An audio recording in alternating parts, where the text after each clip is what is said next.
السلام عليكم ورحمة الله وبركاته. ازيكم عاملين ايه؟ اتمنى ان انتوا تكونوا بخير وانتوا بتشوفوا فيديو النهاردة هنعمل مع بعض الغريبة. العيد داخل علينا، بنبقى محتاجين كده حلويات لطيفة بما فيها الغريبة. فهنبدأ دلوقتي وهنشوف طريقتها مع بعض وازاي نطلعها دايبة كده، وكمان هنعرف المقادير بالكوباية من غير ما نتعقد بالجرامات والحاجات دي. هنبدأ دلوقتي هنشوف طريقتها مع بعض. بس يا ريت قبل ما نبدأ، لو اول مرة تشوفوني، انا اسمي ليندا ودي قناتي. يا ريت لو عجبتكم القناة تشتركوا في القناة وتفعلوا زر الجرس عشان يوصلكم كل جديد، ولو عجبكم الفيديو متنسوش تعملوا لايك. ويلا نبدأ في الطريقة. المقادير اللي هحتاجها علشان اعمل الغريبة: هستعمل الكوبايات. هحتاج ل4 كوبايات من الدقيق، عليهم كوبايتين من السمنة وكوباية من السكر البودر. طبعا الكوباية اللي هتعايروا بيها الدقيق هي نفس الكوباية اللي تعايروا بيها السمنة، هي نفس الكوباية اللي تعايروا بيها السكر، يعني ما تحاولوش تغيروا مقاس الكوباية. الدقيق هزود له رشة ملح وبس كده. دي كل المقادير بتاعتي. طبعا الدقيق بيختلف من نوع للتاني، فممكن تحتاجوا ان انتوا تزودوا كمان معلقتين دقيق، وده هتعرفوه من قوام العجينه.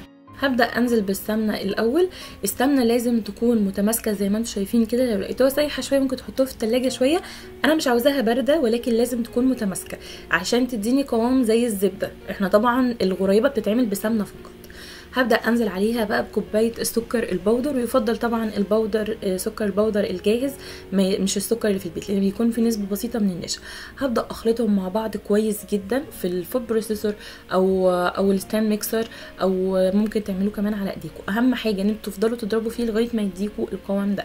ممكن كمان بالهاند ميكسر اللي هو المضرب الكهربائي، لحد ما يديني القوام اللي عامل زي الكريمه بتاعه تزيين التورت بالشكل اللي انتوا شايفينه ده. اول ما لونه ما يفتحي معايا خلاص كده ده القوام المطلوب. كل ما تضربوه اكتر ولونه يفتحها اكتر، كل ما يديكوا نتيجه هايله جدا في الغريبه.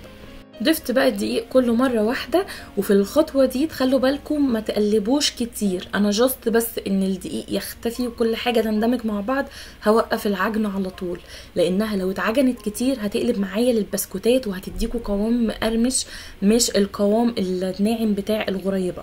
انا بس مجرد ما كل حاجه امتزجت مع بعض خلاص. قوام العجينه زي ما انتم شايفين بيبقى سهل قوي في التشكيل، وما بيكونش بيلزق في الايد قوي. اهم حاجه لما تعملوها وتضغطوا عليها بصباعكم ما يبقاش فيها اي تشققات، كده بتكون العجينه ناجحه وجاهزه معايا للعمل. بحطها في التلاجة الاول حوالي تلت ساعه لحد ما تمسك نفسها شويه، لان طبعا هي فيها سمنه، وبعدين هبدا اشتغل فيها. في الصينيه بقى بحط بارشمان بيبر، وطبعا ممكن تستغنوا عنه لانها فيها سمنه ما بتلزقش، ولكن زياده اطمئنان اكتر بنحط بارشمان بيبر. وقبل اي حاجه ممكن تختبروا العجينه الاول وتحطوا مثلا 3-4 وحدات في الفرن، تشوفوا درجه التسويه، تظبطوا الفرن عليها، تشوفوا العجينه مناسبه ولا لا، وتختبروها، وبعدين تبتدوا تشتغلوا في الباقي. انا بعمل الغريبه بالشكل التقليدي الكلاسيكي، اللي هي عباره عن كور، وبزينها باي حاجه عندكم: لوز، فستق، سبرينجلز، لولي، اي حاجه.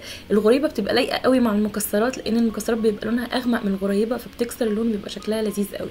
عملت الكميه كلها بنفس الطريقه كده، وحطيتها في التلاجة ترتاح 10 دقايق قبل ما احطها في الفرن. بعدين هحطها في الفرن برده، هتاخد في التسويه حوالي 10 دقايق على رف اوسط درجه حراره متوسطه. طبعا بتحطوها في التلاجة عشان تتجنبوا انها تنفش معاكم.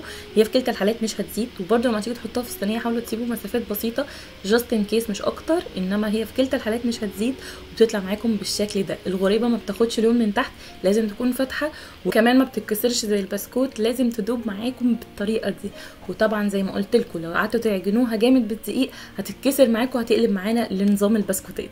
وبس كده نكون عملنا الغريبه للعيد. بجد طعمها لذيذ جدا وريحتها تحفه، وهتقدروا تفرحوا بيوتكم بحاجات بسيطه ما خدتش مني وقت خالص.